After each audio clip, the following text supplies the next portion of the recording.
Bienvenue à tous sur un atelier qui me paraît fondamental, qui est celui, je dirais, des risques encourus par les biens. Ce problème-là, je dis, est très important parce que je visite beaucoup de sites et c'est un problème récurrent.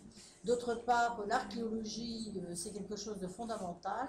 Je crois que cette trame qui traverse de la mer du Nord jusqu'en Suisse est vraiment un site archéologique formidable qu'on ouvre à peine aujourd'hui, puisque jusqu'à maintenant, très peu d'archéologues s'intéressaient à l'archéologie de la guerre 14-18. Ils sont brillants, ceux qui s'y intéressent, hein, mais on peut dire une chose, qu'ils ne sont pas très nombreux pour l'instant. Voilà. Bon, alors je vous donne la parole pour un quart d'heure. Voilà. Alors, quelle menace? J'ai essayé d'articuler mon propos déjà en faisant une limite dans le temps et dans l'espace, c'est-à-dire que je vais me raccorder à une zone de monument qui correspond à la deuxième bataille de la Marne 1918, pour lequel on avait fait, 74-18, avait fait un diaporama il y a quelques années. Ceci étant, pour essayer de ne pas trop se disperser. Alors ça doit m'ouvrir le deuxième diaporama. Et je vais traiter à la fois des menaces, mais aussi des protections. Alors je passe et je vais aller jusqu'à la carte pour vous faire voir un petit peu quel type de monument on peut avoir. Et derrière tout ça, les menaces qui pèsent dessus, parce que finalement les menaces, c'est quoi? On peut les résumer, c'est le temps, et c'est avant tout le vandalisme. Alors, ici, vous voyez ce petit monument qui rappelle le sacrifice d'un Américain. Bon, pour le moment, c'est resté bien en place, mais on imagine bien qu'il ne faudrait pas grand-chose pour que soit quelqu'un l'embarque, on voit des choses pires maintenant, ou simplement qu'il soit cassé. Je vais on va aller à Ouchy, château. Les cimetières militaires, il n'y a pas trop de problème parce qu'ils sont pris en charge. Ici, c'est celui des Britanniques. Je vais aller à la Gerie. Non, pardon, je me suis trompé, c'est pas celui-là, je l'ai déjà vu. On va aller à Savoie.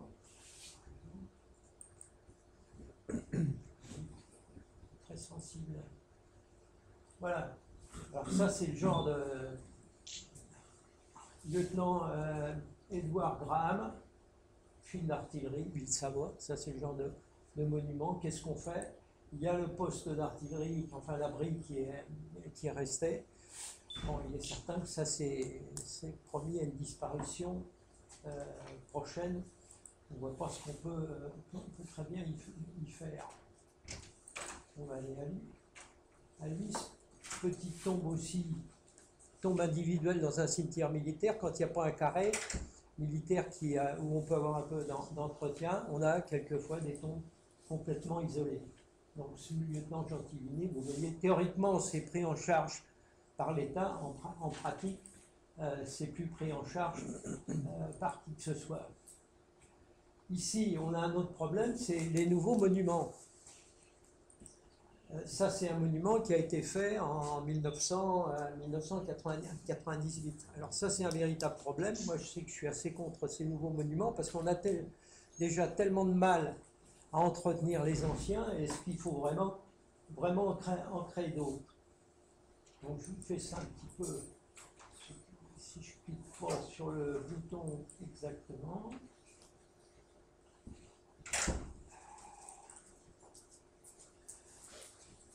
Alors, ça, c'est des sites de bataille.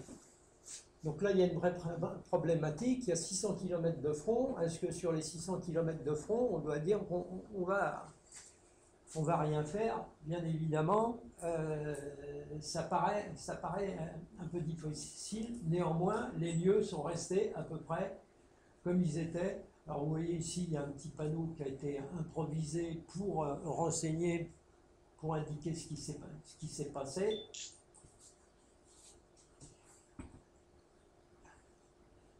Un tout petit monument, très modeste. Voilà. Alors, je vais aller ici au...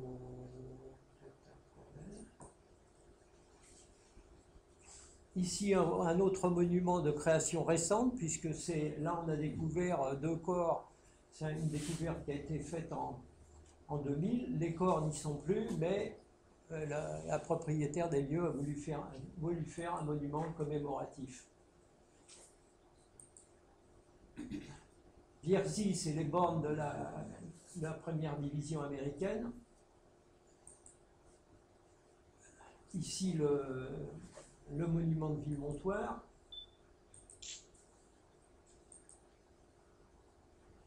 Toujours dans le même coin, toujours à côté, tout ça c'est sur la commune de Parsitigny, le monument britannique. Bon, les monuments, il faut reconnaître que les monuments n'ont pas trop de... Les cimetières militaires n'ont pas trop de problèmes. Ici, un monument, il est dans le centre du village, dont on peut espérer qu'il sera toujours sauvegardé, à la mémoire d'un aviateur américain. Je vais aller à Clermont, par exemple. Ici, une simple plaque. Alors là, on en a des quantités très importantes. Là, la plaque était illisible. C'est le propriétaire de la maison qui l'a fait redorer à ses frais. Une tombe encore isolée dans le cimetière de Pernan, tombe qui n'est plus entretenue. Savoir, on va aller à Luis. Encore une tombe. On l'a déjà vu, je cherche, mais ça change, je sais pas. Voilà, autre site, autre paysage. Avec la stèle Roosevelt, c'est l'emplacement où le fils de Franklin Roosevelt est tombé. Donc là, on est aussi dans un site, on peut dire mémoriel, mais qu'est-ce qu'on peut y faire? Quelle atteinte risque-t-elle? On va en parler tout à l'heure. Ici, on est à Chamry, un monument assez connu entretenu par les Américains. C'est la fameuse fontaine où on voit les soldats américains se désaltérer. Et on va regarder un dernier, le aussi. Monument américain qui est parfaitement entretenu. Et le monument des Écossais, avec ce monument qui se trouvait autrefois dans un champ à proximité, puis qui a été transféré ici. Ici fleurira toujours le glorieux chardon d'Écosse, parmi les roses de France. Alors, escape.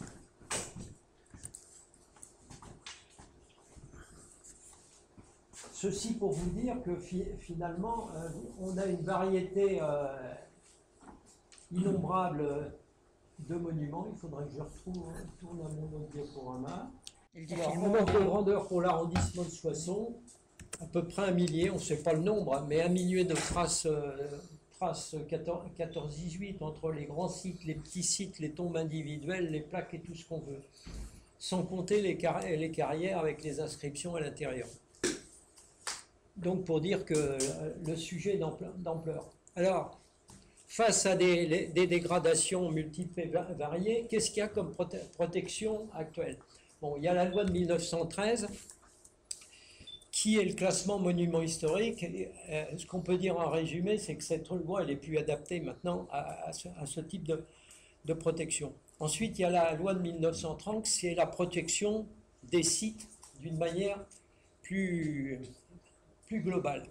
Le constat, diapo suivant, le constat qu'on peut faire, ici c'est la liste des classements monuments historiques dans le Soissonnais, aussi bien dans l'Aisne et dans l'Oise, c'est qu'il y a 2 types de classements ou inscriptions, ceux des années 20 et ensuite ceux des années 90 au titre de thématiques organisées par la DRAC. Le constat qu'on peut faire, c'est que tous ces sites ou monuments ont été classés, mais en termes de protection, il ne s'est rien passé. Il ne s'est rien passé pour différentes raisons, des questions de financement, de surveillance, etc.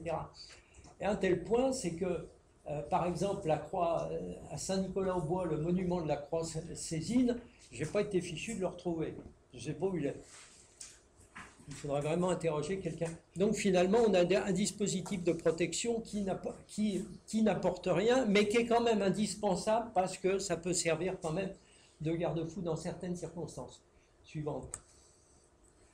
Donc ça, c'est le constat que je viens faire. Alors, quand on essaye de se dire, il faut protéger ci, il faut arriver à ceci, à cela, on bute sur plusieurs problèmes. À qui appartient le monument? À qui appartient le terrain? Et le problème des accès.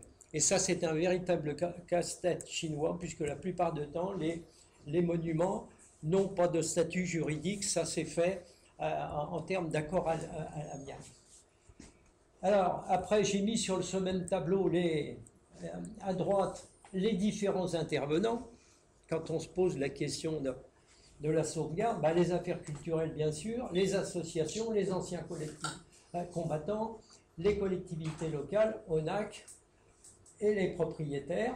Et à gauche, j'ai mis qui, en théorie, pourrait financer. Le ministère de la Défense, au travers de la Direction de la Mémoire, du Patrimoine et des Archives, le Souvenir français et la Fondation du Patrimoine. Et on s'aperçoit que dans tous ces organismes-là, il y a toujours un problème pour que ça ne marche pas. Le ministère des anciens combattants a pratiquement pas de fonds à distribuer. Le Souvenir français est plus orienté vers les tombes. Et la Fondation du Patrimoine pose une question préalable à laquelle on ne sait pas répondre. Elle pose la question: à qui appartient le monument? Et ça, on ne sait pas répondre. Les associations d'anciens combattants où les familles n'existent plus. La deuxième difficulté à laquelle on est confronté, moi je parle un peu en homme de terrain, c'est qu'on n'a pas tous la même perception. C'est-à-dire que l'État, les services de l'État restent dans une logique de commémoration. Un monument est intéressant ou un site est intéressant si on peut faire une commémoration à mobiliser les anciens combattants qui évidemment ne seront plus concernés par cette guerre, mais si on peut quand même les mobiliser. Pour les historiens et associations, là on est à peu près, on a un lieu de mémoire, c'est-à-dire on considère que c'est un lieu où il s'est passé quelque chose, glorieux ou pas glorieux, et alors là, ça donne des conflits, parce que vous pouvez avoir l'État qui va dire, non, il n'y a plus de commémoration, donc on ne s'en occupe pas. Alors, les menaces, je l'ai dit, c'est le temps, alors les travaux et le vandalisme, et deux éléments nouveaux, je vais peut-être passer plus là-dessus, c'est les centres d'enfouissement d'ordures. Alors ça, c'est un gros problème aussi, un centre d'enfouissement d'ordures, il en faut, hein, c'est indéniable. Diapo suivante. Ici, Bois des Loges, il y a eu un tollé, on a dit, mais vous y pensez pas, le Bois des Loges, il y a eu des combats 14-15, on ne peut pas faire dans ce lieu un centre d'enfouissement. Bon, le projet a été abandonné. Deuxième projet, la butte des Oies, on est presque dans le même coin, où on dit, pas question de faire. Alors, on a dit, on va inscrire, on met 500 mètres de protection, c'est pas suffisant, donc ça a fait des histoires à non plus finir, avec des gens qui en fait ne sont pas concernés par 14-18, mais qui se raccrochent à cette problématique, ce qui fait que c'est très très difficile. En 3 diapositives, là je vous fais voir comment, ici cette première diapositive, on est à la fin de la guerre, un calvaire qui n'est pas exceptionnel, qui est le point de rassemblement des combattants pour venir sur le chemin des Dames, pour venir en pèlerinage. Il existe, il y a 5 ans, il est encore comme ça. Et ensuite, vous voyez, maintenant, il n'y a plus de route, puisque la nouvelle RN2 a coupé l'ancien chemin des Dames. Qu'est-ce qui s'est passé? C'est la non prise en compte d'éléments de monuments dans le cadre d'un projet d'aménagement public. On aurait pu très bien faire l'échangeur, l'entrée du chemin des Dames à l'endroit où elle se trouvait, mais on a ignoré, et on ignore encore dans pas mal de projets publics, ces monuments 14-18, ce qui fait que les gens, croyant bien faire, font leur projet et vont arriver à dénaturer un monument qui n'a plus aucun sens, où maintenant on va se demander mais qu'est-ce qui fait cette croix à cet endroit-là. Diapo suivante, je suis en train de... Autre problème, dans le même coin, le monument des fusiliers marins qui a perdu son sens. Ici, vous voyez la flèche rouge, c'était avec à gauche le monument. On avait un site qui était constitué d'une carrière avec le PC des fusiliers marins en 1918 et le monument juste à côté. Donc c'était compréhensible, ils étaient là, le combat autour. Bon. Et toujours avec cette non prise en compte, la RN2 passait dessus. Donc on a déplacé le monument et on l'a mis à l'endroit de la flèche rouge, avec de l'autre côté la carrière qui n'est plus liée au monument et la plaque indiquant la carrière de Frutti en question, elle est maintenant dans l'église. Alors maintenant, allez-y comprendre quelque chose, allez expliquer au bas. Oui, mais attendez, le monument, là, il était de l'autre côté, il était près de la carrière, etc. Donc là aussi, ça n'aurait rien coûté si la prise en compte avait été faite en amont. Diapo suivante. Alors, ici, on est au Moulin de la Faux. Alors, je n'ai pas le temps de m'étendre, je l'ai fait dans un petit bouquin sur le patrimoine 14-18. C'est du même genre. Des modifications successives du tracé de la RN2 a conduit à modifier ce site. En plus, on a ramené des monuments qui étaient ailleurs, on les a ramenés à cet endroit-là, diapo suivante. Et finalement, on arrive maintenant à dire on va faire un jardin de mémoire. Alors, parce qu'on n'ose pas, évidemment, mettre à la poubelle ces monuments qui ont été rassemblés là un peu n'importe comment, donc on fait un jardin de mémoire dans lequel on va disposer ces monuments, mais ce jardin de mémoire, si on regarde bien, il n'a pas de sens. C'est notre vision de 14-18. Quand vous mettez une tombe commémorative d'un aviateur qui s'est écrasé 1 kilomètre de là, il va falloir expliquer que, bah oui, on met la tombe en souvenir de machin, mais il est tombé à 1 kilomètre de là. Donc là, on est dans une sorte d'imbroglio mémoriel qui est le fruit de non prise en compte durant plusieurs décennies. Suivant. Alors ça, c'est tous les petits monuments qui seront rassemblés dans ce jardin de mémoire. Alors, il y a un peu de tout, il y a des cuirassiers, des aviateurs, compris le monument métallique, qui est une création 1987. Et celui-là, on a décidé quand même de ne pas le remettre. Alors, j'en viens maintenant au projet éolien.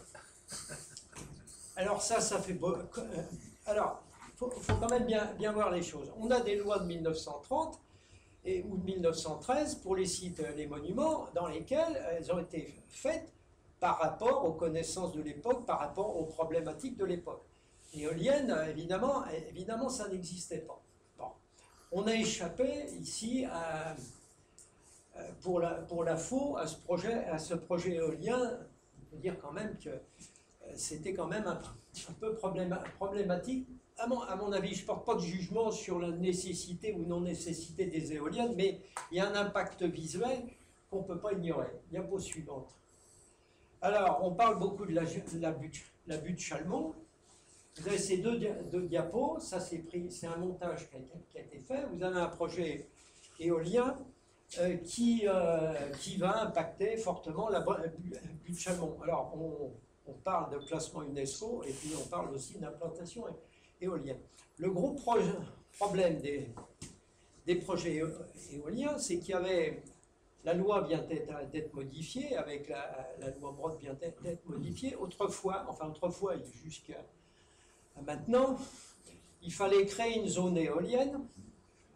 Il fallait au moins mettre 9 éoliennes et créer une zone. Ce qui fait que pour avoir l'accord de cette zone éolienne, ça nécessitait un certain nombre de discussions, dans le cadre aussi d'un projet éolien qui était fait dans l'Aisne. Il y avait un projet, enfin un document de, je me souviens plus du terme, enfin, qui avait défini les endroits où ça posait des problèmes, ça n'en posait pas. Donc on avait un semblant de cadre, puisque le problème des éoliennes, c'est qu'il n'y a pas de cadre pour protéger les sites. Depuis l'amendement Brottes, Maintenant, on pourra faire des éoliennes n'importe où, 1, 2, 3, 4, et surtout, la commission des sites ne donnera plus son avis, puisqu'on a encore des commissions des sites, mais maintenant c'est le préfet de région qui décidera, oui ou non, s'il y a des implantations.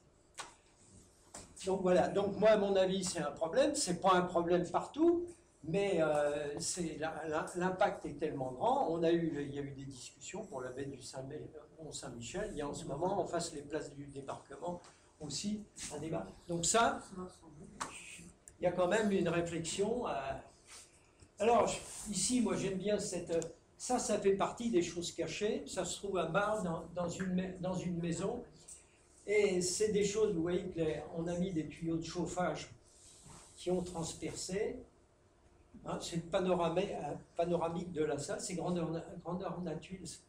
Alors, ça c'est exceptionnel. Oscar Glass, qui a été un des grands décorateurs d'Hollywood dans les années 50, les a fait. Bon, malheureusement, si la mairie, en l'occurrence, dans les années 70, a percé des trous, on ne peut pas le savoir et on n'a que nos yeux pour pleurer, si je puis dire. On sait ce que c'est comme technique de peinture ou pas? Comment? C'est de la peinture ou de la fresque? On ne sait pas ce que c'est. Enfin, moi, je ne suis pas spécialiste. Hein. Non, je pense que c'est de la peinture. Ça se reste pas?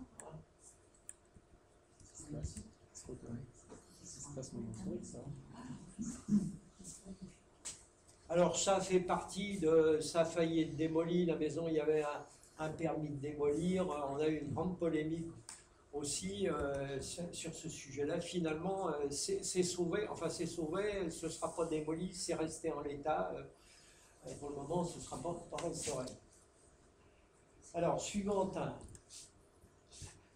La même chose, ça se situe à côté de, pas très loin de Soissons, c'est ces tableaux d'honneur allemands. Alors, bon, ils sont... c'est relativement protégé puisqu'il faut vraiment ramper dans un trou de renard pour l'atteindre. Qu'est-ce qu'on fait? On sait que si on fait rien, ça va disparaître. On avait proposé aux propriétaires de valoriser en dégageant l'accès. Le propriétaire a dit c'est à moi, si vous faites ça, je détruis tout. La pause suivante. Alors, le vandalisme. Là, c'est pareil, on a une carrière entière dont les graffitis ont été tagués de cette façon-là. Ici, c'est Confrécourt. La solution, c'est les grilles. Donc ça a été financé par l'association. On en a financé plusieurs. De fermer. Périodiquement, c'est ouvert, mais enfin, on soude les barreaux. Alors, que faire devant un constat qui est quand même un peu pessimiste? Moi, je dis ne pas baisser les bras et se faire entendre. L'inventaire est aussi une solution parce que c'est garder une trace de ce qui existe, mais aussi ce qui manque, c'est quand même un dispositif adapté, une sorte de placement adapté ou des listes à l'échelon local et des partenariats entre collectivités locales, Souvenirs Français, Fondation du patrimoine et peut-être d'autres, quand il y a une mesure de sauvegarde à prendre. Voilà, et alors je terminerai par une note un peu plus optimiste, mais sur quelque chose de très modeste. Ce monument en haut à droite, il y a 7-8 ans, à gauche, comme il était en 14-15, et grâce à l'association, ce qui est devenu aujourd'hui, mais ça peut se faire que sur des toutes petites choses, parce que là, on manque de moyens. Voilà, j'ai dépensé.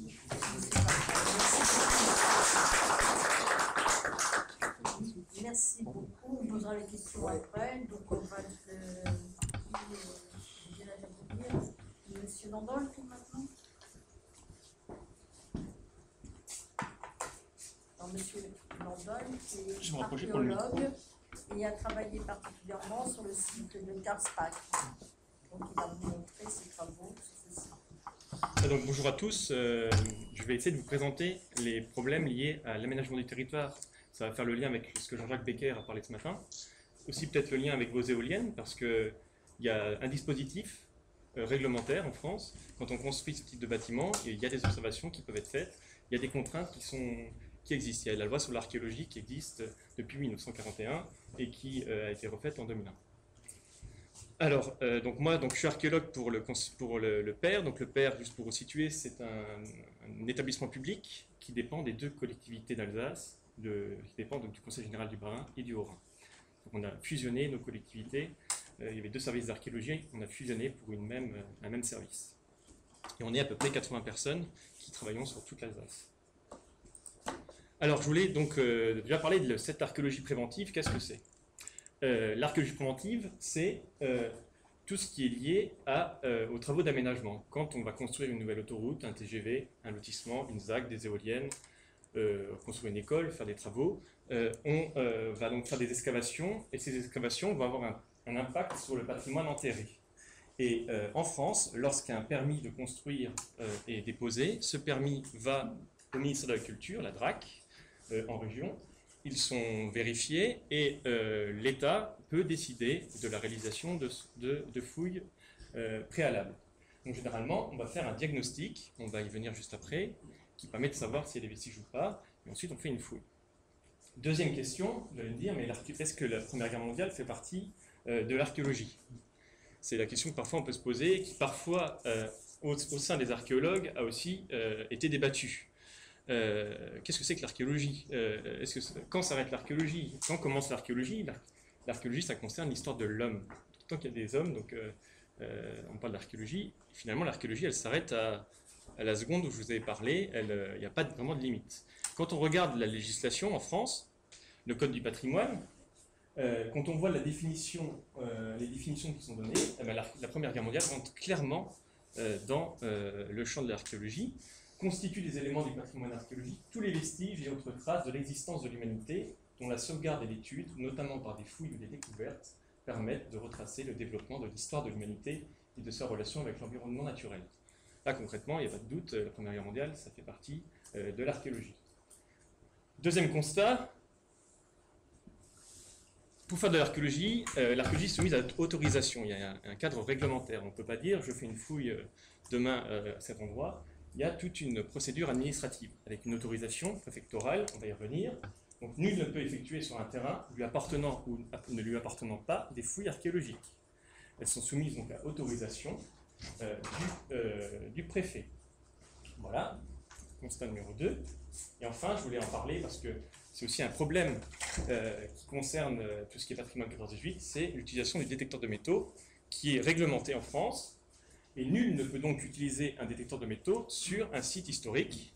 Donc un site de la Première Guerre mondiale est un site historique, donc l'utilisation du détecteur de métaux est totalement interdite sur un site de la Première Guerre mondiale. J'attire votre attention que la Meuse, il y a un arrêté préfectoral qui interdit totalement l'utilisation du détecteur sur le département, pour des raisons de sécurité essentiellement, mais pour tout ce qui concerne tout le front en France, on ne peut pas utiliser un détecteur sans autorisation sur le champ de bataille. Même nous, archéologues, nous sommes soumis à cette autorisation. Alors là, c'était un petit schéma, mais c'était assez détaillé pour vous expliquer comment se passe la procédure administrative. Il y a deux cas. Vous êtes aménageur, public ou privé, vous avez un projet d'aménagement, vous voulez construire une route, vous voulez construire un lotissement, vous faites une étude d'impact, je voudrais peut-être que mon projet prenne en compte la présence éventuelle de vestiges. Vous pouvez demander, donc l'aménageur peut demander à la DRAC un diagnostic anticipé. Alors c'est un courrier qu'on envoie à la DRAC et on demande officiellement, est-ce que si je construis à cet endroit, est-ce qu'il y a des vestiges archéologiques? Est-ce que vous voulez des observations complémentaires? Et là, la DRAC va donc répondre en disant soit non, c'est pas la peine, soit oui, il faut faire un diagnostic. Deuxième cas, vous déposez votre permis de construire, et là, le permis de construire passe à la DRAC, et à ce moment-là, la DRAC peut exiger la réalisation de ce diagnostic. L'avantage de la première procédure, c'est d'anticiper et aussi peut-être de modifier son projet. Si on voit qu'il y a des vestiges à tel endroit, on va peut-être déplacer le bâtiment, ou on va pouvoir peut-être mettre en valeur parfois certains vestiges. Donc, et ensuite, ce diagnostic, c'est quelque chose qui est gratuit, parce qu'il y a une taxe. Tous les travaux d'aménagement payent une taxe suivant la surface. Et le diagnostic est complètement gratuit. On intervient. Des archéologues de l'État ou des collectivités interviennent, font des sondages. On va revenir sur la méthode juste après, le diagnostic. On fait des tranchées, généralement, en quinconce, où on sonde à peu près 10% du terrain. Suite à ce diagnostic, on rend un rapport au préfet, et suite à ce rapport, une commission décide ou non de la réalisation d'une fouille de plus grande ampleur.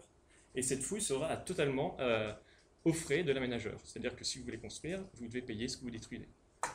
Après, il y a un cadre réglementaire pour le logement social. Si vous êtes privé, vous construisez une maison de lotissement, vous n'allez pas pouvoir payer. Il y a des fonds qui vous viennent en aide et qui permettent de payer tout ça. Et enfin, donc, la fouille, elle, en France, est soumise, donc tout ce que vous avez jusqu'à présent est entièrement public, entièrement géré par des archéologues, soit de l'État, soit des collectivités.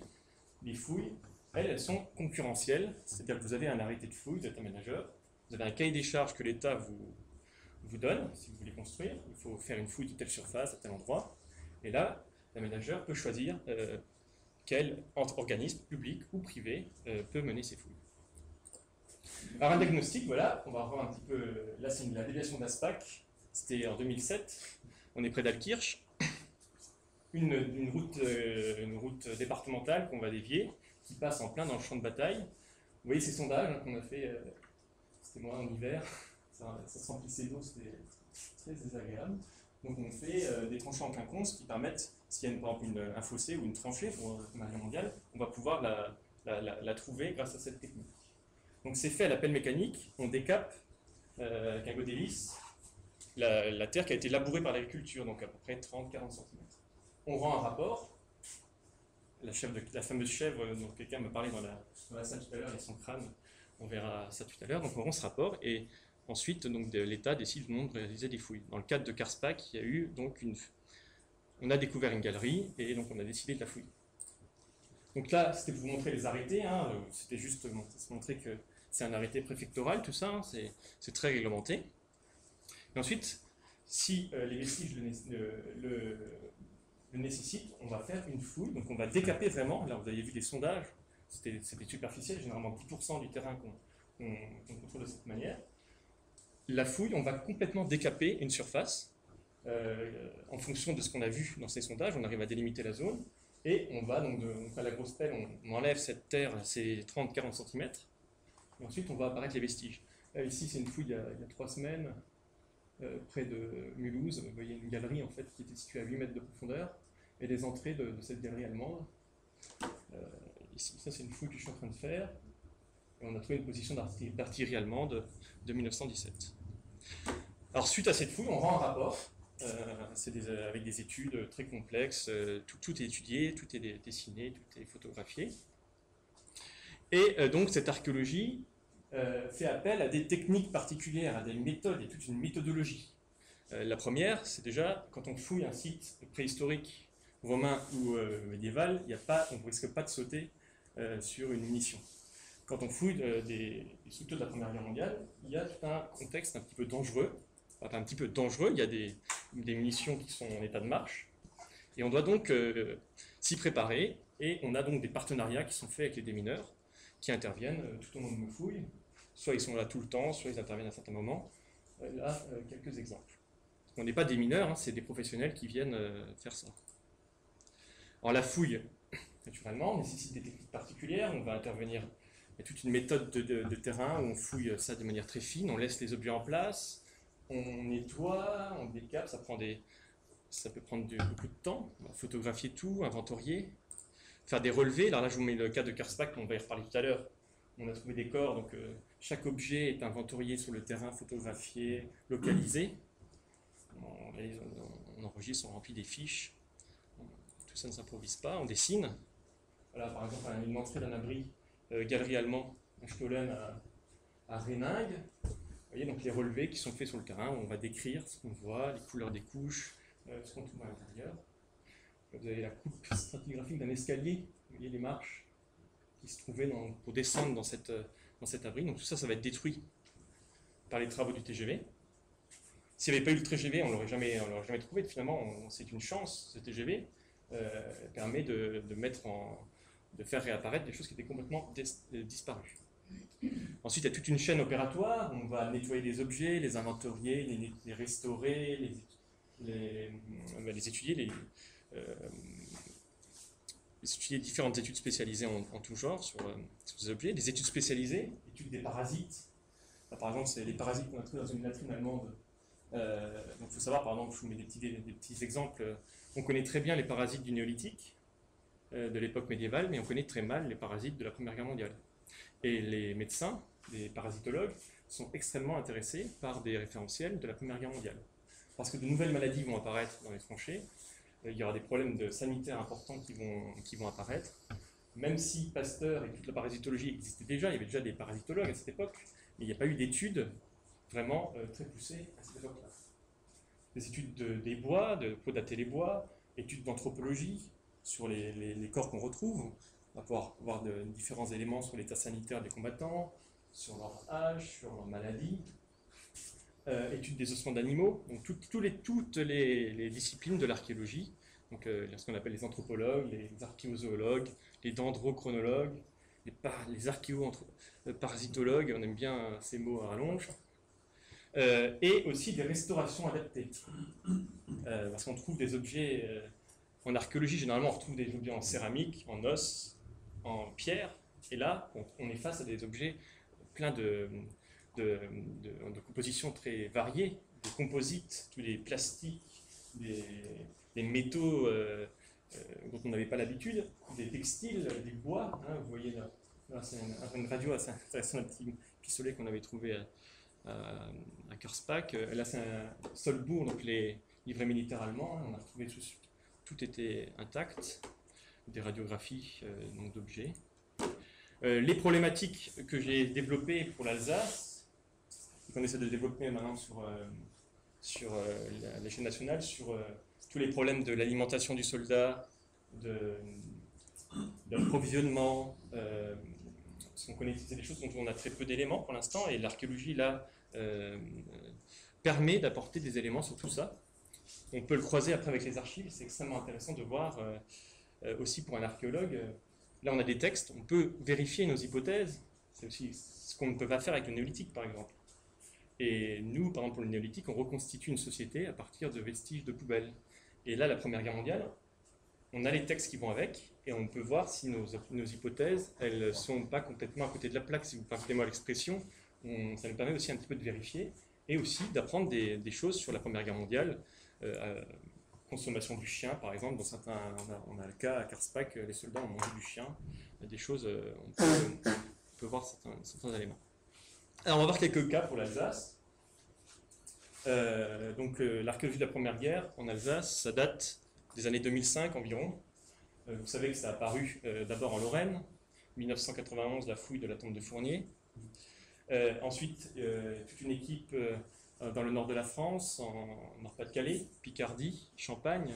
On pense à des gens que certains connaissent dans la salle, Alain Jacques, Yves Desfossés, vous connaissez peut-être un peu leurs publications. Des gens qui sont sortis du lot, qui se sont dit on ne peut pas laisser détruire tous ces vestiges, les archéologues ne les fouillaient pas, on peut peut-être faire quelque chose. Et en Alsace, on a commencé vraiment en 2005.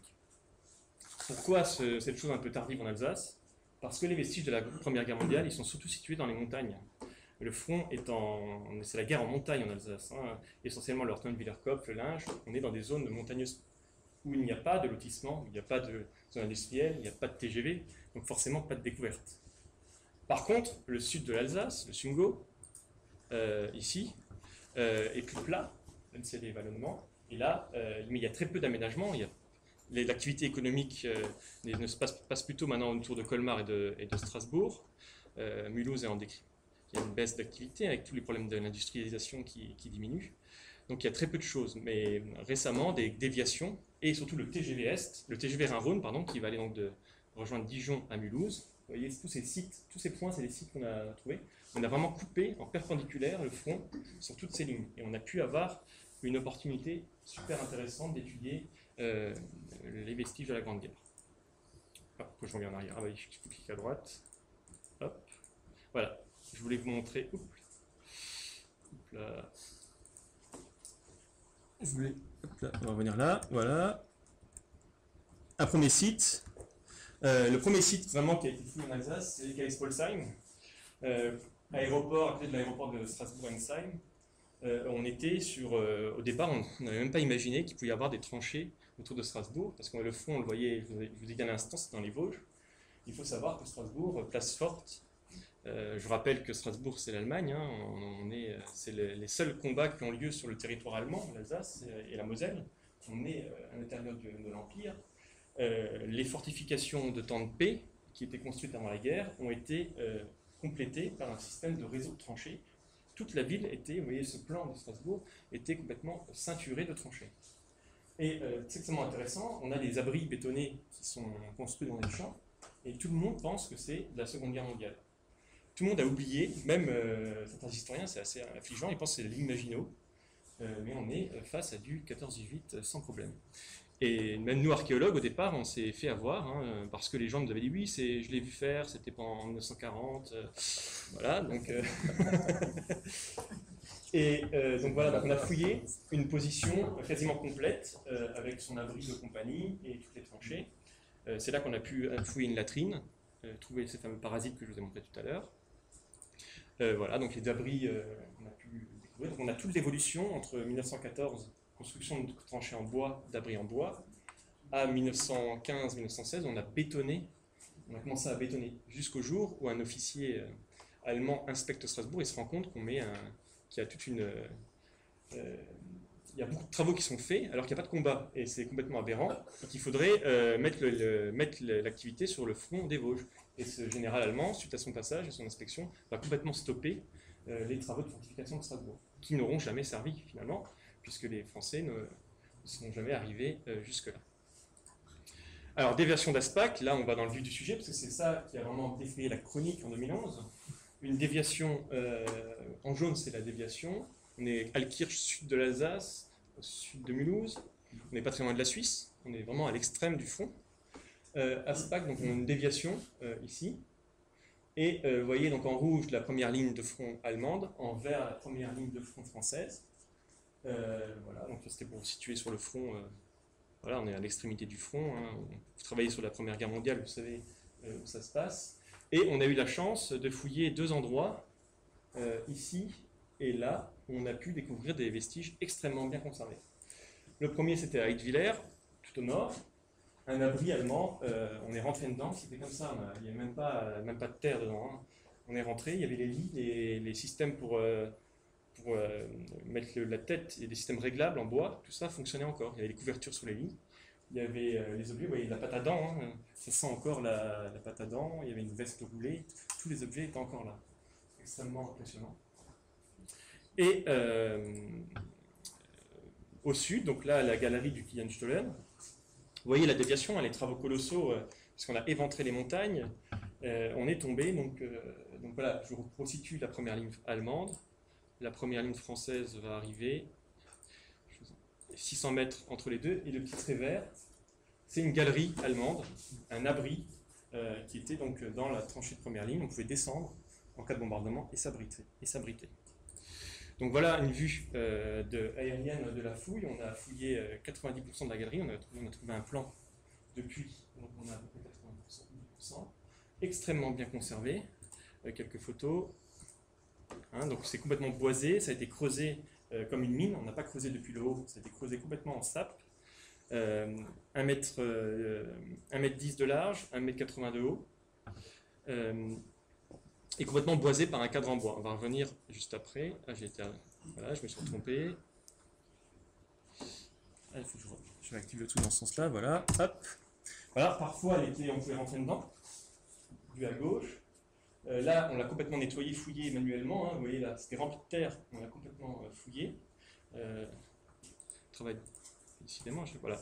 Et voici le plan d'archives qu'on a retrouvé donc à Stuttgart, et une reconstitution pour vous montrer le système. Donc vous avez la tranchée en haut de première ligne, des escaliers régulièrement répartis pour descendre dans une galerie qui faisait 120 mètres de long.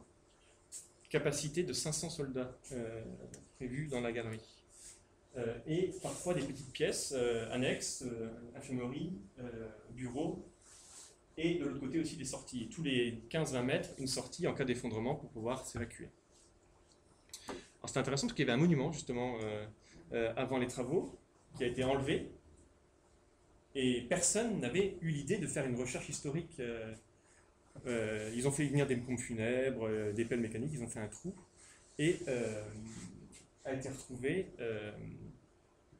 Il n'y avait absolument rien sous le monument, aucune recherche historique.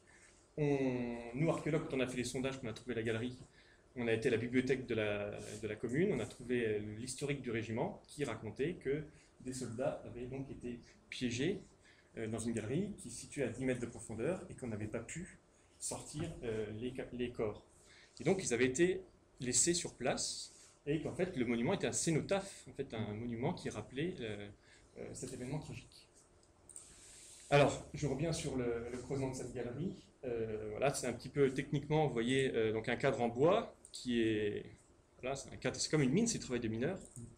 Voilà, donc vous allez me dire, mais comment mettons le dernier cadre? Tout simplement parce qu'il n'y a pas de tenon sur le dernier cadre, on le pousse et on met il y a une petite cheville en bois. Voilà, et puis vice versa, on avance. Inversion du côté où il y a un tenon, où il n'y a pas de tenon.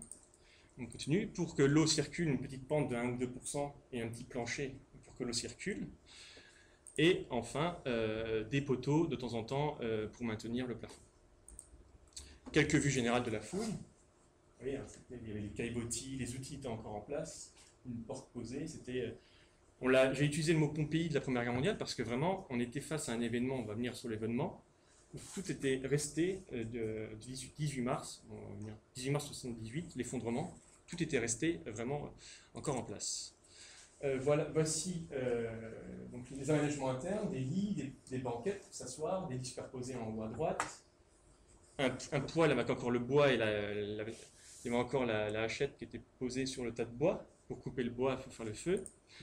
Et voilà l'effondrement. Donc, à un moment donné, on a trouvé donc, une partie qui était complètement, un côté qui avait complètement cassé et qui s'était donc, quand on a commencé à voir que des fusils étaient accrochés à des râteliers, des cartouchières encore accrochées sur les murs, on s'est dit, là, on va tomber sur les corps des soldats disparus. Et effectivement, c'est ce qui s'est passé. Voilà, donc voilà quelques images qui montrent la situation.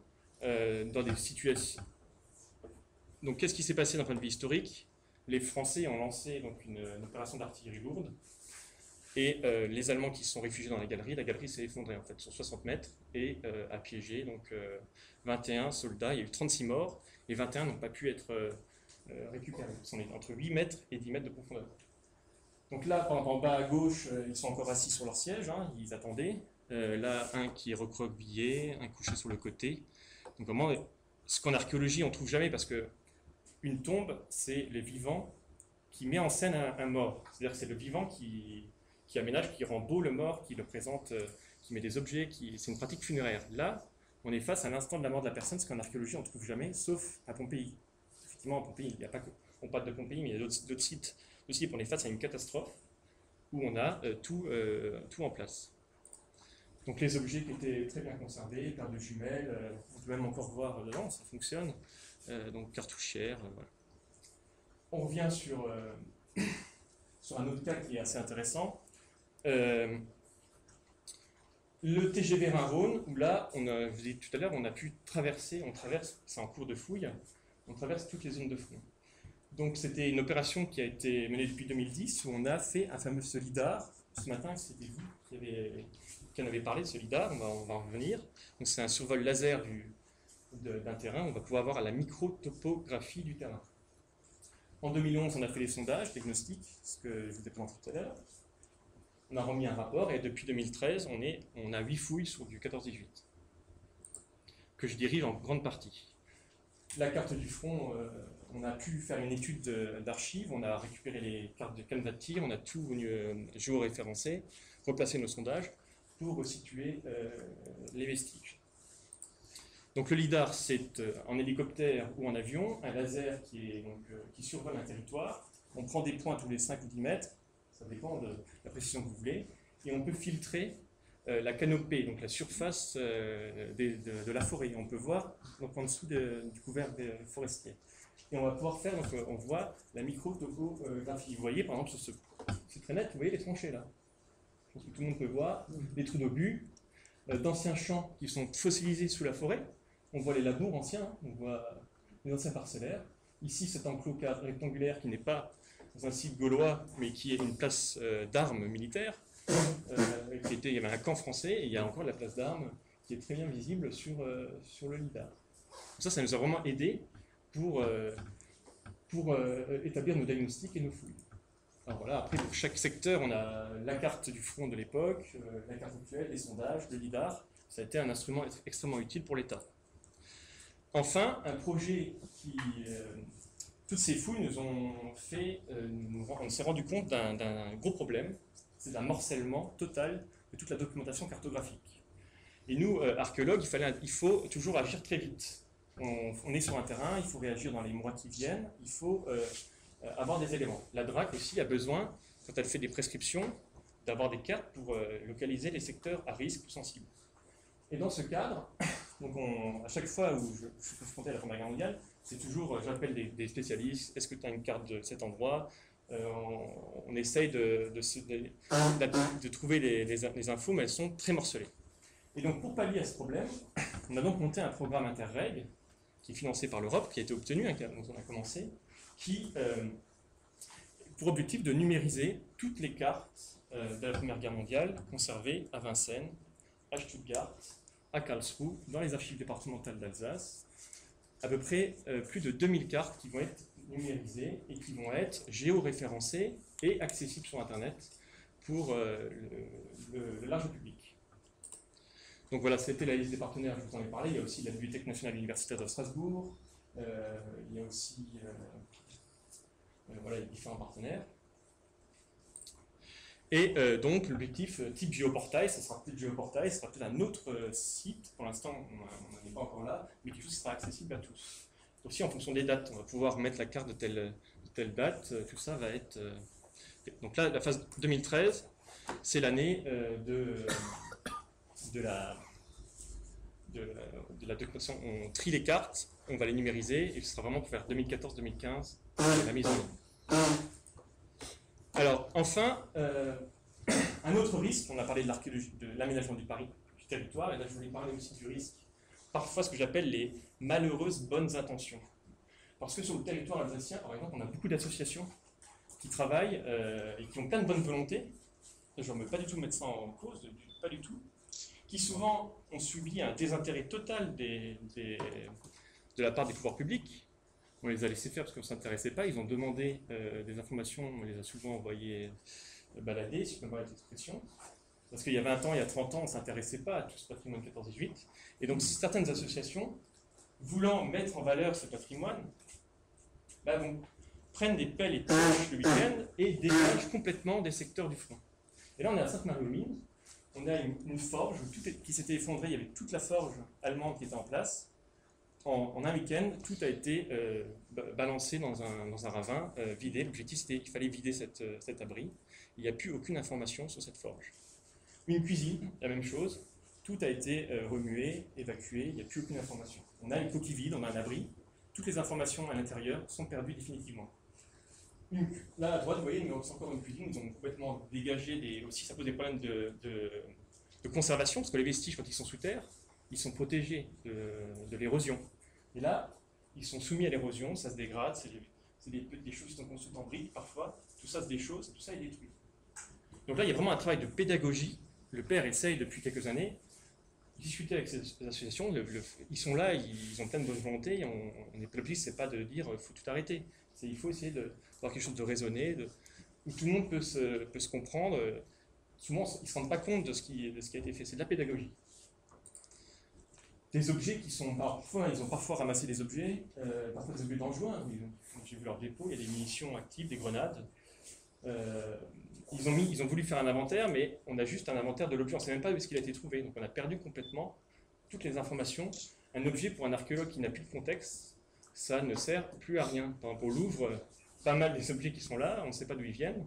Et ils ont perdu, à part leur valeur histoire de l'art, on ne sait plus comment ça fonctionne, dans quel contexte ils ont été trouvés, tout ça, c'est complètement perdu. Et enfin, le pillage, qui est vraiment terrible à l'heure actuelle, là j'ai mis des photos, parce que parfois ils ne se cachent même pas, des fois leur identité est même mise au grand jour. Voilà, un Saint-Mihiel, un collectionneur qui, tous les week-ends, va piller un dépotoir, un très gros dépotoir près de Saint-Mihiel. Parfois pour des intentions mercantiles. Et enfin, là, je voulais profiter un petit peu d'un événement récent qui vient d'avoir lieu, qui m'a un petit peu scandalisé. Je voulais montrer que, voilà, on est en France et qu'en 2011 en Alsace, on a fait une fouille assez exemplaire on a vraiment eu un partenariat aussi avec les sépultures. Ce que j'ai oublié de vous dire, c'est que les corps ont été rendus naturellement au service des sépultures allemandes et seront réinhumés. Et grâce au travail des archéologues, on a pu identifier quasiment tout le monde. Voilà, c'est un travail, chaque objet a été référencé et localisé. Donc la semaine dernière, il y a quelques semaines à Verdun, on a dégagé à peu près le même type de contexte, complètement la pelle mécanique en quelques jours. Donc des soldats français enterrés dans une cave de Fleury de Vendoumont, sans aucune observation archéologique. Voilà, aucune. Sac poubelle, les os mis dans le sac poubelle, et tout a été mélangé. On ne sait plus le corps de qui va avec quoi, qui est qui. Tout est complètement perdu. Voilà. La question que je me posais. Et enfin, je voulais rappeler le discours de la ministre de la Culture. Une phrase qui a été dite, qui est publiée au journal officiel, donc du 15 janvier 2013, où elle parle donc des conflits armés, et que donc les conflits armés rentrent très bien, complètement, dans le patrimoine archéologique. Voilà, je vous remercie.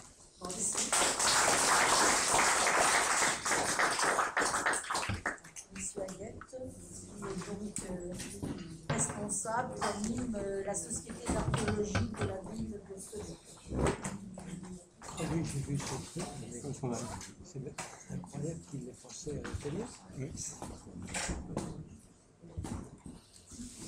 Puis après, il y avait les soi-disant entrepreneurs qui trient, et c'est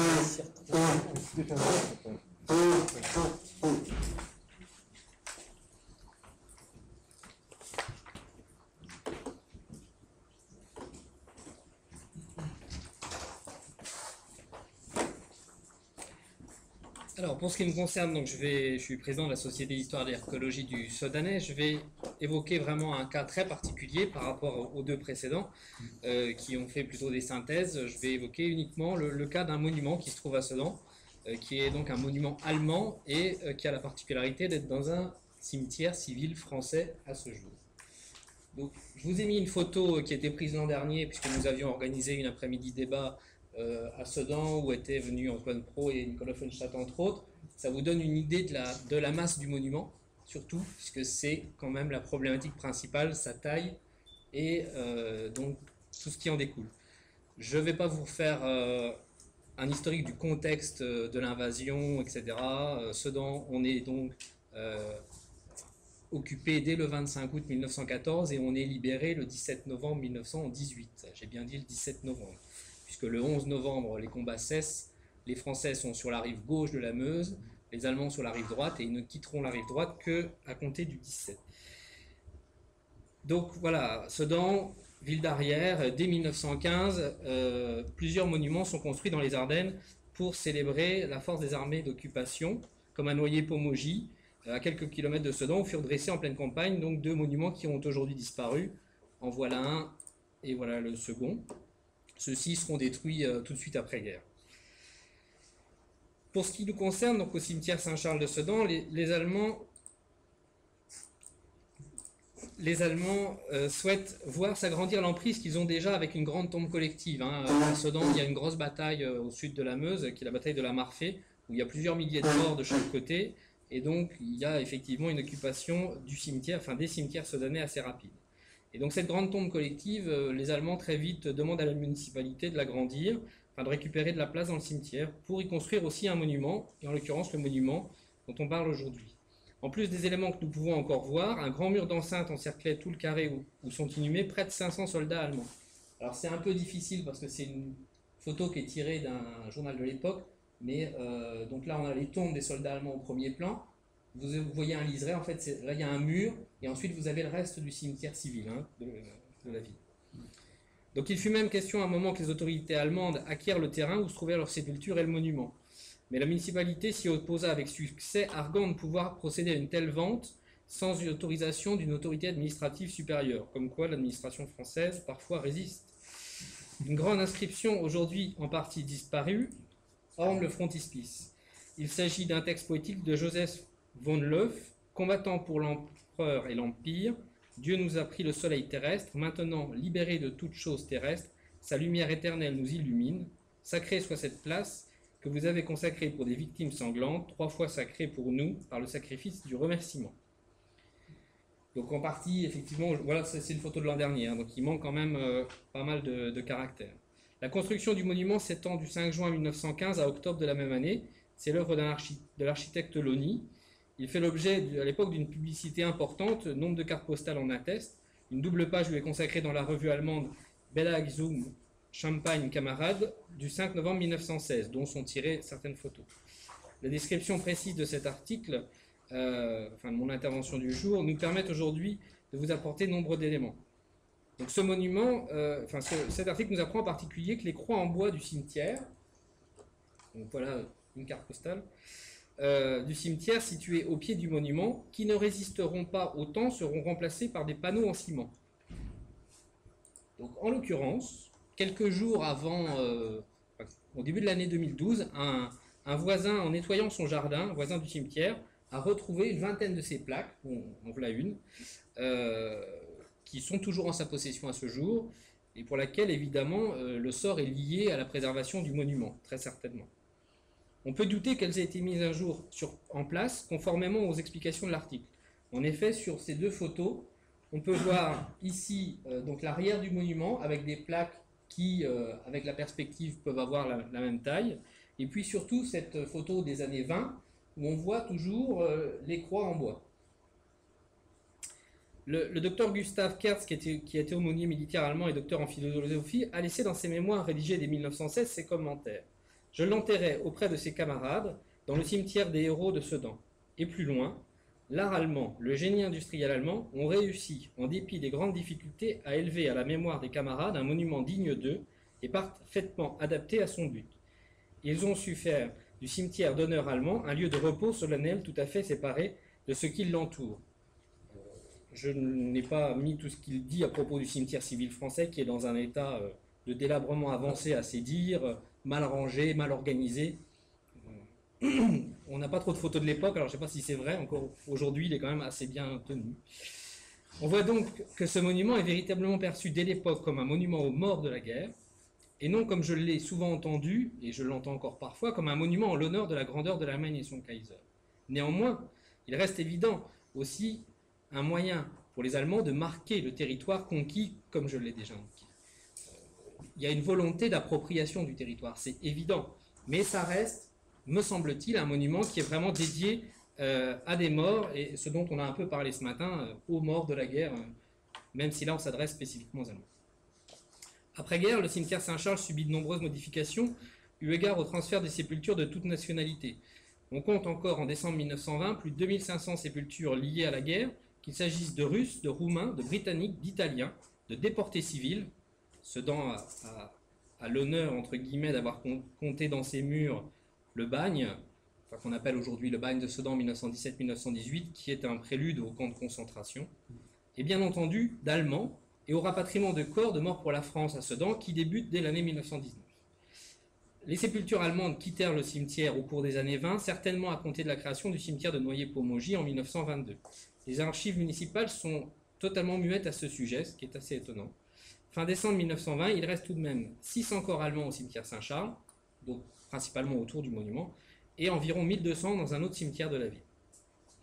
À cette époque, un accord entre les autorités allemandes et françaises concède l'entretien courant des tombes, au cas particulier à la commune de Sedan, moyennement dédommagement.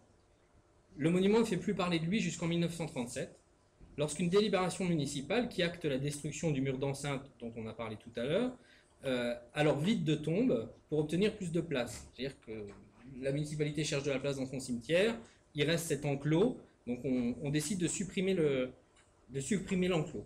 Néanmoins, la délibération se termine ainsi.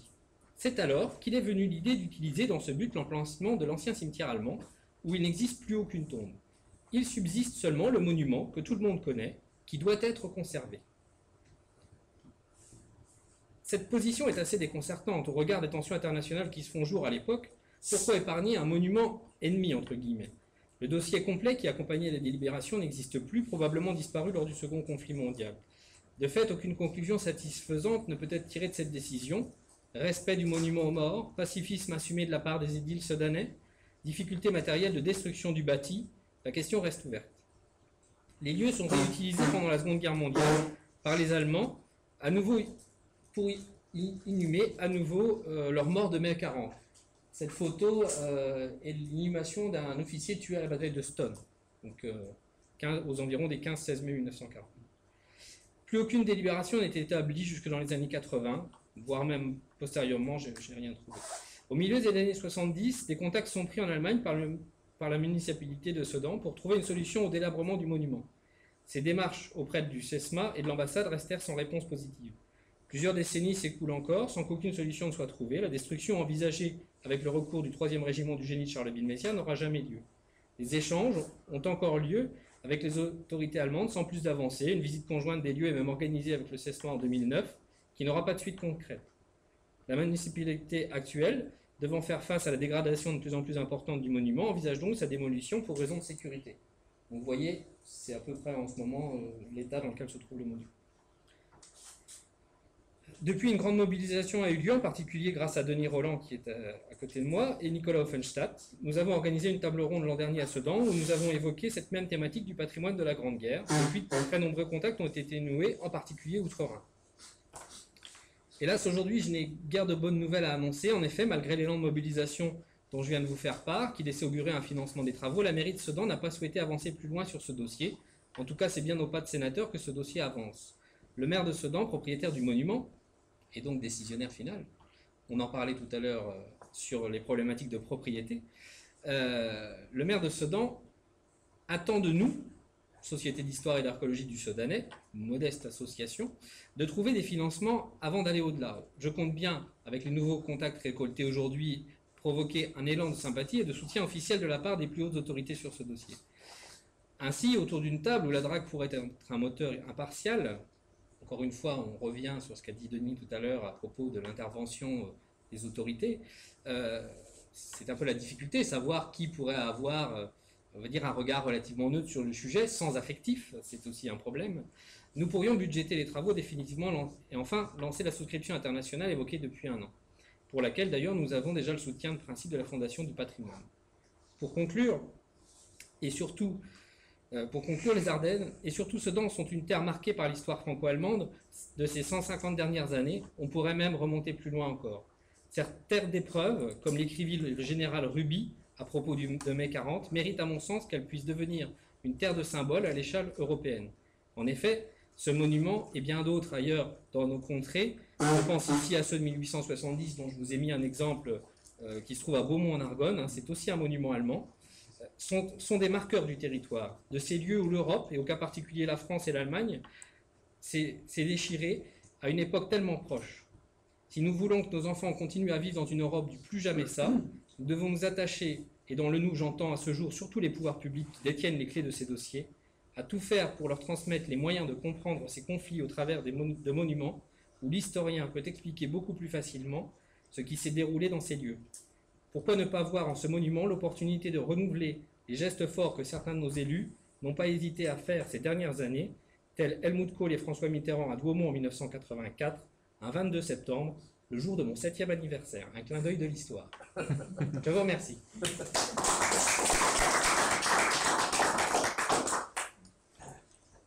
Je vous remercie de tous ces exposés, tous très intéressants. Et le monument de Sedan, je peux confirmer qu'en allant sur le terrain, on a trouvé d'autres monuments allemands très maltraités. Je suis allée pour en voir un en Moselle. Eh bien, on m'a dit, écoutez, si vous voulez le voir, c'est un tas de pierres au fond du jardin de Monsieur X, et je vous déconseille de vous en approcher. Sur Beaumont en Argonne, c'est des monuments de la bataille de 70, allemands pour la plupart, il y en a 4 ou 5. Ah, moi, je parle de monuments de 14. Alors, 14, oui, il y en a pas trop d'autres. Il y a dans la Moselle, il y en a. Et il y en a un, alors là, le problème du TGV, c'est peut-être une bonne chose, mais bon, j'ai pourtant vu l'archéologue de Lorraine aussi, récemment. Sur le tracé du TGV Est, il y a un monument allemand, plus d'autres éléments que nous savons localiser, qu'on n'a pas pu retrouver. Personne ne sait où ils sont passés. Donc, les choses se passent bien souvent, mais se passent peut-être moins bien, parfois ailleurs, puisque l'archéologue que j'ai interrogé de Metz n'a pas eu de trace du tout du monument en question. Donc, c'est un vrai problème. la déshérence des monuments allemands. Le VDK entretient les nécropoles, les cimetières, mais tout ce qui est monument allemand, c'est à l'abandon. Il y a quelques monuments également étrangers, britanniques, canadiens, qui sont en déshérence aussi, mais je pense que c'est parce que les Canadiens ne sont pas informés. Nous avons trouvé dans des bois dans le Pas-de-Calais. Il y en a 7 ou 8. Mais quand même, le plus courant, c'est le monument allemand qui est, disons, soit pillé, buriné. On a des cas de monuments burinés sur le plateau Marie. 2 monuments qui sont bien burinés récemment, donc il y a pas mal de vandalisme aussi. Donc c'est un problème qui nous préoccupe. On en a discuté avec Serge et c'est quelque chose sur lequel on réfléchit dans le cadre du plan de gestion. On en a parlé avec le VDK et on pense qu'il faudrait un programme, dans le cadre des programmes européens, un programme européen pour tous les monuments en déshérence, pour qu'ils soient pris en charge. Ceux qui sont moins identifiés, mais vaste programme. Donc ça c'est juste à titre, mais c'est une de nos préoccupations, parce qu'il y a des monuments qui en valent la peine, qui sont des beaux, ils en valent tous la peine d'ailleurs, mais à partir du moment où ils sont identifiés. Bon, alors maintenant je vais donner la parole à la salle, qui a sûrement plein de questions, surtout que nous avons qu'un quart d'heure et on va donc débuter. Monsieur, je vais vous demander de vous présenter, sans doute. Ah oui. C'est juste pour revenir ce que vous venez de dire sur la première intervention sur la question, parce qu'il y a la question d'éparpillement, justement, de tous ces monuments, effectivement.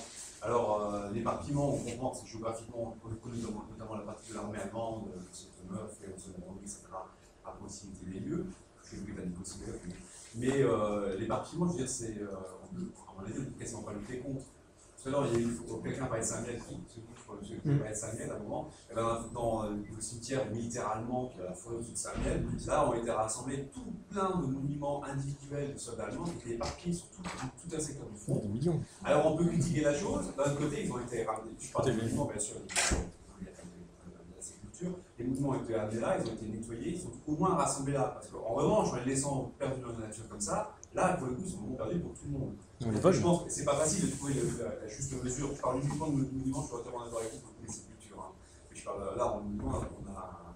Même on les vole, en Alsace, on vient avec des scies, même dans le béton et dans la roche, des croix de fer, ils viennent les voler. C'est pour ça que je dis c'est pas plus. Il vaut mieux les rassembler, que ce soit protégé. Ils sont rassemblés, ils sont tous apportés. Enfin bon, il n'y a pas de bonne solution absolument. Hein. J'ai juste pour dire qu'effectivement, ça pose un problème et qu'actuellement, une des réponses, je ne sais pas, sur Samuel, non, mais le problème, qui a fait ce rassemblement-là, je ne sais pas. le problème du rassemblement des monuments, c'est que ça se fait d'une manière un peu anarchique. Je vois tous ceux qui ont été ramenés à la faux, la plupart, on ne sait pas où ils étaient avant. On sait, celui-là, il était dans ce coin-là. Alors donc, il n'y a pas eu de démarche construite en se disant, tiens, je prends une photo de l'emplacement actuel, je note les coordonnées. Donc ça, c'est un premier problème. Ensuite, après, on fait des collections. On muséographie, si on veut, les monuments. Bon. Pourquoi pas, mais si on veut faire ça, il y a un accompagnement qui manque. Pourquoi est-ce qu'il a été fait cet endroit-là? Je ne sais pas, c'est la réponse qui est fait bon. Oui, non, mais... Il manque d'interprétation, il n'y a plus de sens dans le contexte où ils s'en trouvent.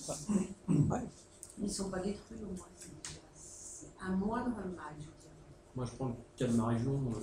Rapidement, Michael Landry, je suis membre de plusieurs associations en Argonne, entre autres d'Argonne 2015, qui gère l'organisation du centenaire. Sedan, ça touche particulièrement, parce que j'ai eu l'occasion d'en discuter, pas avec vous, qui me connaissez un peu avec d'autres, le monument de Sedan. Beaumont en Avignon, en formation, je travaille aussi avec Argonne. Beaumont en Argonne, je connais aussi le problème qui est récurrent. En forêt d'Argonne, on a l'avantage, j'ai en tête divers monuments, celui de l'IR-145, l'infanterie de régiment, le Grenadier 123, etc. Alors l'avantage qu'on a en Argonne, c'est que ce sont des monuments qui sont généralement en forêt privée, perdus à plusieurs kilomètres de la première route, ouverts à la circulation, donc difficile d'accès pour des gens qui ne connaissent pas le terrain. Alors c'est aussi un moyen de préservation. Malheureusement, on sait très bien, moi j'y emmène de temps en temps des passionnés, mais avec des conditions qui sont non négociables, c'est-à-dire pas de GPS, etc. C'est moi qui fais le chemin, je peux vous assurer, vous n'êtes pas prêt d'y retourner. Mais on sait très bien qu'il y a des gens qui vont, qui connaissent, et on sait qu'il y a des fouilleurs. Alors bon, les propriétaires surveillent, parce que généralement ce sont des domaines de chasse. Nous, on y passe assez régulièrement. L'IR 145, j'y passe 5-6 fois par an. Mais malheureusement, rien ne dit qu'un jour, le monument disparaîtra. Ça, on sait pas. On essaie de les entretenir un minimum pour qu'ils tiennent. Il est certain que cet aspect qu'on trouve dans l'Argonne, on va bien en trouver un près de Roucourt aussi. On en a entendu parler. Voilà. Donc il y a des monuments comme ça qui vont subsister parce que c'est de la pierre, etc., mais parce qu'ils sont isolés. Celui-là, il est au milieu d'une pâture, il subsiste parce que l'agriculteur, Ça c'est le une dérange pâture pas. et puis ça ne l'empêche pas de dormir. Enfin, il n'y a aucun. Il ne se passe rien, je veux dire. En Argonne, on a juste un problème qu'il faut surveiller, c'est nos amis forestiers. Parce qu'un coup de bulle, c'est assez rapide dans la grille, il y a quelques monuments qui s'en rappellent. La difficulté qui se rencontre, et par rapport aux exemples que donnait Denis tout à l'heure sur les régions de front beaucoup plus importantes, c'est vrai que nous, on est moins concernés à l'arrière-front parce qu'on a moins de monuments en nombre. Mais c'est vrai que les exemples qui ont été pris tout à l'heure sont inquiétants dans le sens où, effectivement, moi je suis plutôt partisan de il vaut mieux le préserver, même en le déplaçant, mais par contre, il faut absolument pouvoir conserver le pourquoi il était là et comment. Pour prendre un exemple soudanais, aussi de la guerre précédente, 1870, la croix MacMahon a été déplacée à la Moncelle. C'est inimaginable de se dire ça, mais la croix MacMahon, qui est quand même quelque chose que tout le monde connaît, il y a eu des milliers, des centaines de milliers de cartes postales en France qui ont circulé sur cette croix. Aujourd'hui, elle n'est plus à son emplacement d'origine, tout simplement parce que le propriétaire terrien en interdisait l'accès. Et donc le Souvenir français a pris le choix de la mettre au bord de la route en disant à l'origine, elle était 50 mètres plus loin. C'était ça, ou la retrouver enterrée, parce que non protégée, comme le disait Denis tout à l'heure, non protégée, et c'est aussi ça la difficulté, c'est que tous ces monuments de 14, là, parce qu'on concerne aujourd'hui, n'ont pas de protection juridique. Donc sans protection juridique... Même avec des protections juridiques. Même avec une protection juridique. Vous connaissez peut-être le cas de la batterie de Solide, la batterie de 38 SKL, je travaille avec Alain, alors j'ai oublié son nom, peu importe, de la Meuse qui lui gère ce dossier de moi je l'apporte un soutien. On a le même problème, c'est-à-dire qu'elle est classée monument historique, on a le référencement, etc. Mais il faut faire bouger déjà la commune de Solide. C'est déjà le problème de base, que la commune de Solide est gérée, le maire est un agriculteur, j'ai rien contre les agriculteurs qui sont là aussi pour travailler. On lui a demandé simplement un accès, c'est-à-dire un chemin peut-être d'1 mètre de large pour pouvoir accéder à la batterie, donc sur quoi, pas de 5 mètres de long, c'est un non catégorique. C'est même pas discutable, c'est non. C'est un des gros problèmes. Alors bon, à l'heure actuelle, il ne reste pas grand-chose. S'il vous plaît, oui. Vous évoquez le cadre juridique. Alors, je suis Philippe Michel, je suis au Souvenir français content de Tri-François. Et nous, il y a 1 an ou 2, on a constaté dans les cimetières, de temps en temps, on va dans les cimetières pour voir les sépultures, et on a constaté que certains maires avaient mis des petites étiquettes pour dire que ces concessions étaient à reprendre, et donc qu'elles allaient être retournées. Donc ça nous a effectivement retourné. Et depuis, les sépultures, ils sont toujours. Alors on a rajouté les cocardes pour éviter tout malentendu, mais ça aussi, normalement, sur le cadre juridique, je dirais, les maires des communes n'ont pas à prendre cette initiative vis-à-vis des soldats qui sont là. Il y a une grande méconnaissance de la loi par rapport à les petites communes en général. Un manque de formation du maire. Je pense que c'est. Enfin bon. C'est pas de notre ressort, hélas. Mais c'est vrai que la difficulté, en tant que président d'association locale, et moi-même membre du Souvenir français aussi, c'est une grande difficulté d'avoir en face de soi des gens qui nous prennent parfois même au sérieux. C'est un peu ça, on n'est pas des empêcheurs de tourner en rond, on n'est pas à défendre tout n'importe quoi. Si, à un moment, il y a un minimum, il y a certaines choses, les sépultures en particulier, il y a des lois qui doivent s'appliquer en France, et c'est vrai qu'un certain nombre de maires ont du mal parfois à entendre ça, ou n'y prêtent aucune attention, parce que le patrimoine, l'histoire, ça leur passe largement dessus. C'est pas ça qui les fera réélire, les gens morts, malheureusement, nous mettent. Oui, non, mais c'est ça, ils n'ont pas beaucoup le droit de vote. C'est triste à dire, c'est chiant, comme ça. Sauf à Paris. Tout à l'heure, vous avez entendu Jacques Becker qui nous a dit qu'effectivement, pour monopoliser les gens, c'était plus facile avec de la publicité ou du football. Et je crois que c'est ça le problème pour les petites communes.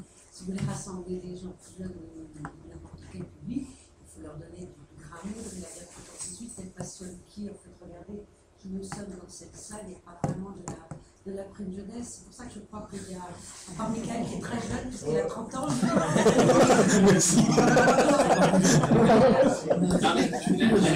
il y a quand même cet aspect-là. Je ne suis pas d'accord non plus. Ce qu'on a fait en 2004, les 90 ans, on a créé 140 panneaux d'exposition sur le territoire marnais qui étaient pour des expositions Oui, vous avez itinérantes. amené les enfants, ils sont Et venus, attendez, je termine ma phrase. Oui.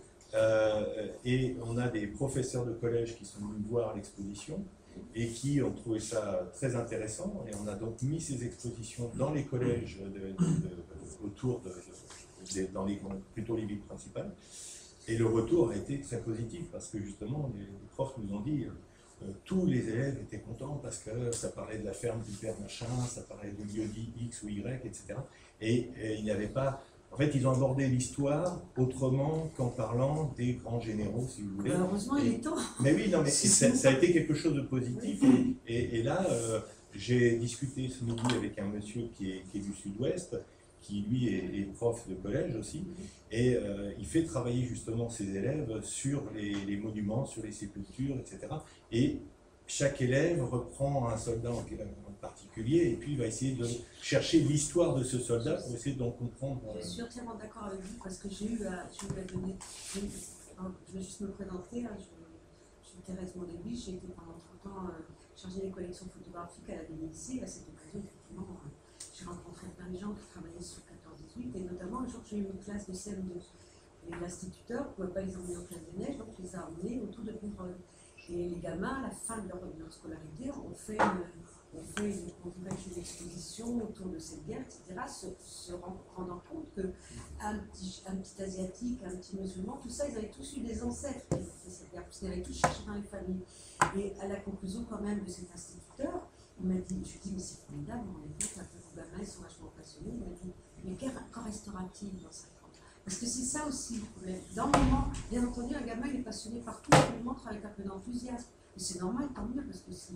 Alors, je prenais le football comme exemple, parce que c'est vrai que quand on n'a rien à faire, ça fait des plus que d'aller sur les champs de bataille. Mais il faut être conduit quand même par les enseignants, pour vouloir accepter tout ça. Et ça, je crois que c'est là où c'est le plus compliqué quand même si vous êtes très jeune. Je vais donner la parole peut-être à monsieur. Oui, mais quand si on fédéral, une note, le souvenir éternel, ça guère plus d'une à 2 générations. Hein. Mais pour les paysages, je ne vois pas comment on peut conserver des paysages. Le meilleur exemple en est Verdun, parce que quand on va à Verdun, ce n'est pas du tout le Verdun qu'on avait autrefois. Alors comment est-ce que vous comptez garder des paysages de la guerre de 14-18 ? C'est bien ce que j'évoquais ce matin, oui. Que le problème de l'authenticité, de l'intégrité se pose vraiment. On a bien des traces au sol aujourd'hui, sur des ruines de villages, des photos, etc. Mais bien sûr, ce sont des traces fragiles, évolutives. Oui, mais on a quand même maintenant un matériel photographique qu'on n'avait pas avant pour les guerres antérieures. On n'a pas de photos d'Austerlitz, par exemple. Oui, on est d'accord. Bon, c'est sûr que c'est un problème essentiel et pas facile à résoudre. Ça peut être que sur des sites un peu spécifiques, je pense. Des reconstitutions sur informatique ou des... Non, mais c'est le paysage actuel. Qui sont conservés en l'état. Oui, quand même, il y a quelques sites qui sont intéressants. Par l'importance des traces aujourd'hui. Voir comment ces sites-là peuvent être préservés, mais ce n'est pas tous les sites. Moi, j'avais vu à la télévision des reconstitutions de bataille par les Anglais. Oui, il y a des travaux formidables à Waterloo, ils avaient montré que la butte avait été aplatie. Ils avaient refait des reconstitutions étonnantes pour reconstituer un champ de bataille. J'avais été impressionné par la façon dont ils avaient travaillé. On n'a pas envie de faire de reconstitution. Non, mais des reconstitutions historiques pour montrer comment les choses s'étaient passées réellement, et non pas telles qu'on les voyait actuellement. Mais ce n'est pas trop dans nos intentions. Ça serait déjà bien de pouvoir préserver ce qui existe, je pense.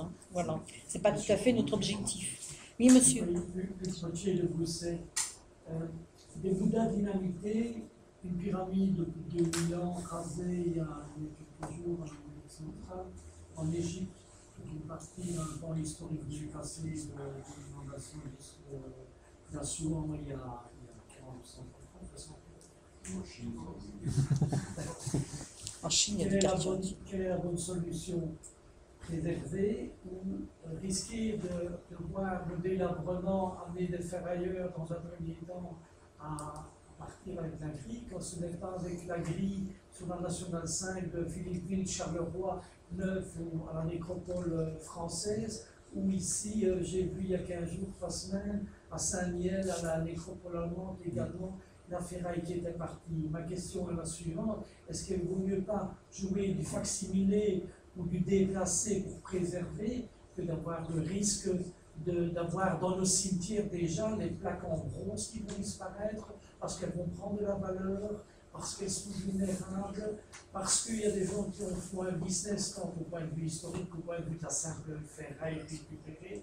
Alors qu'est-ce que vous avez comme solution à apporter, comme voie de solution à apporter, à la limite à un marquage GPS avec une norme et avec un facsimilé en y-tong, hein, avec le monument préservé en un lieu tenu secret, où pouvant encore faire l'objet. Il y a des endroits en France où il y a des... Mais les camps militaires ont plutôt tendance à se restreindre qu'à complémenter, donc on va avoir des problèmes de place. Facsimilé du monument de Sedan, ça va être compliqué, je pense. Pour les monuments prestigieux, qu'est-ce qui est prévu? Qu'est-ce qui est prévu aux abords de 2014? Comme monsieur fait ici par rapport au Verdun. Et je comprends qu'on en vienne à du plastique sur les tombes à Boumont. Hein. La problématique du vandalisme qu'a aussi évoqué Denis tout à l'heure, elle est vieille comme le monde.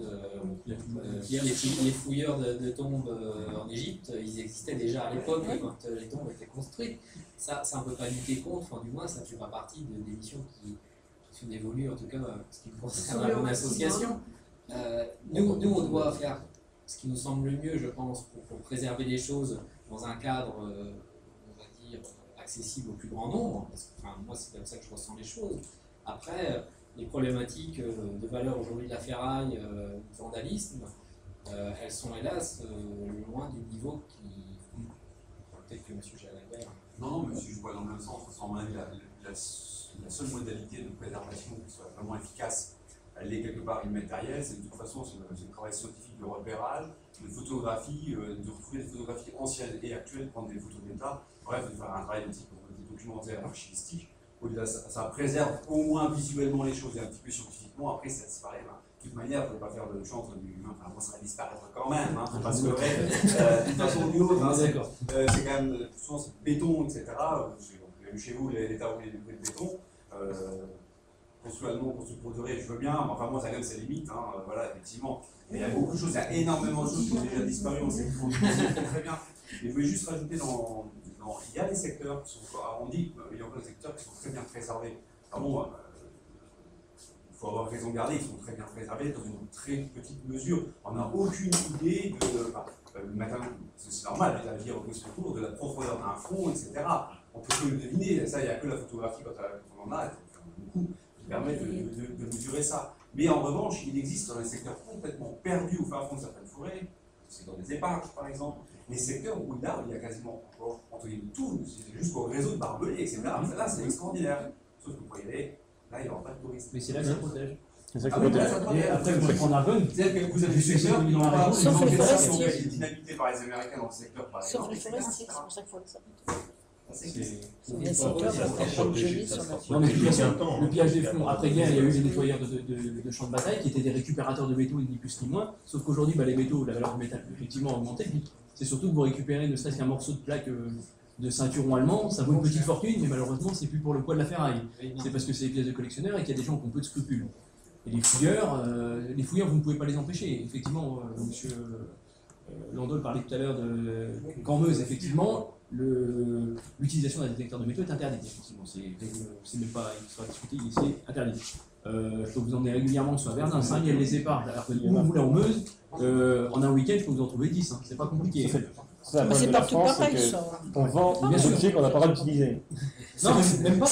Alors, en parlant des Français, il n'y a pas que les Français, il y a des étrangers. Les étrangers, il y a de plus en plus d'étrangers sur les sites. Les Quand vous y promenez, oui. Je ne fais pas une généralisation des Néerlandais, mais on a le cas dans le secteur d'Argonne, où on a un Néerlandais, on le sait ouvertement, qui a ouvert, je ne dirais pas la commune, je ne m'entends pas spécialement avec le monsieur, après il fait ce qu'il veut, c'est pas mon problème. Il a ouvert un musée dans une commune argonnaise, vous voyez lequel, c'est ni plus ni moins pour moi qu'un pilleur de tombes. Vous connaissez mon point de vue sur la question, on ne s'entend pas du tout, mais c'est un pilleur de tombes. Il vous fait voir des choses, ce sont des pièces, en fait il vous aligne des pièces sur des tables, c'est un pilleur de tombes, il n'y a pas d'autre mot. On sait qu'il fait des circuits fouilles avec des... C'est exactement ce qui a été montré. Et il y en a d'autres qui ont des marteaux-piqueurs pour déceler des statues, des sculptures, etc. Bon, après qu'il y a une personne qui ramasse un bout de ferraille, ça lui fait plaisir. Moi, je voudrais restaurer Marle. J'étais absolument Madame de Villers. Villers, c'est monsieur après, ensuite Oui. Oui, on ne peut pas avoir des étudiants Il y a le dans monsieur un qui- atelier. Il faut demander à la mairie. Enfin, bon, je pense quand on parle du paysage, un élément qu'on a vécu aussi à côté, un élément un peu difficile qui est toujours moins important, mais c'est effectivement les pratiques agricoles. Qui ne courent certainement pas au maintien et à la préservation des structures paysagères. Un autre élément qui nous semble assez et dont on ne prend sans doute pas encore vraiment la mesure, c'est qu'on s'intéresse effectivement aux monuments commémoratifs, aux cimetières militaires, mais aussi, et ça c'est vraiment l'ordre de ces patrimoines mondial, parce que c'est tout à fait une problématique, mais qui est liée à celle-là, c'est celle des victimes civiles. Oui, tout à fait. J'ai montré tantôt dans ma présentation l'emploi des fusillés dans un village, c'est à la limite l'exception. Il y a toutes ces victimes des bombardements qui sont enterrées dans les cimetières civils, et comme l'a évoqué monsieur, en Belgique en tout cas, la concession à perpétuité, c'est 30 voire 50 ans dans le cas. Donc tout ce patrimoine, toute cette mémoire qui est présente dans tous les villages est en train de disparaître. Et là, je pense qu'effectivement, on a un gros travail de sensibilisation, parce que je pense que ce ne seront pas les administrations publiques qui pourront prendre ça en charge, et qu'il faudra vraiment que ce soit les collectivités locales qui soient sensibles à ce genre de développement.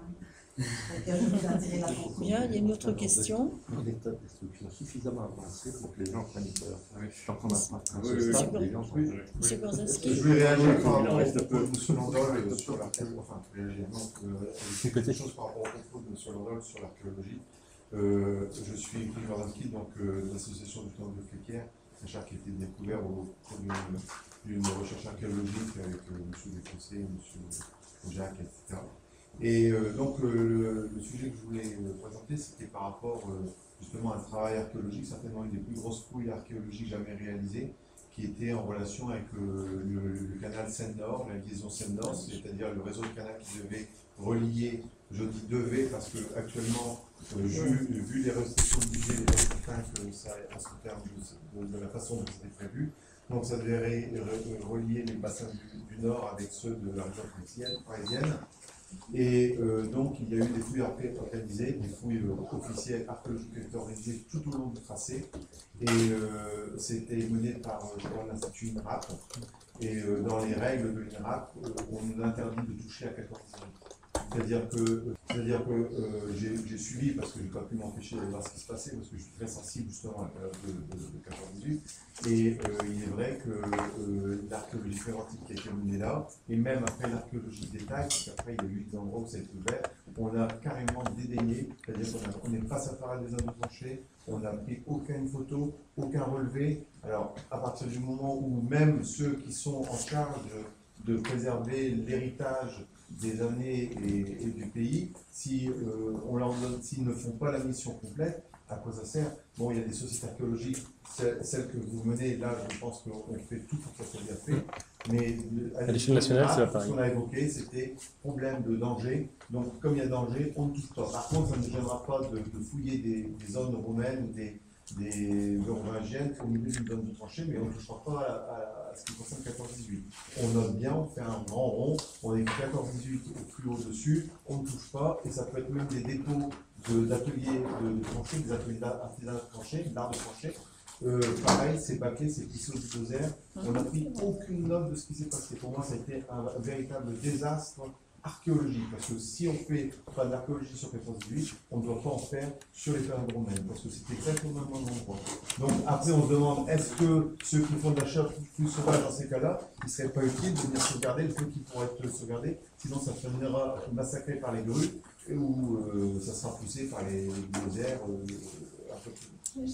C'est la ministre de la Culture de prendre ses responsabilités. Bah, c'est eux qui sont responsables. Il est passé, le ministre a fait une note. J'ai vu le chantier en question. Alors, le problème qu'il y a là, c'est que c'est la loi les représentants de l'État dans cette région n'appliquent pas la réglementation.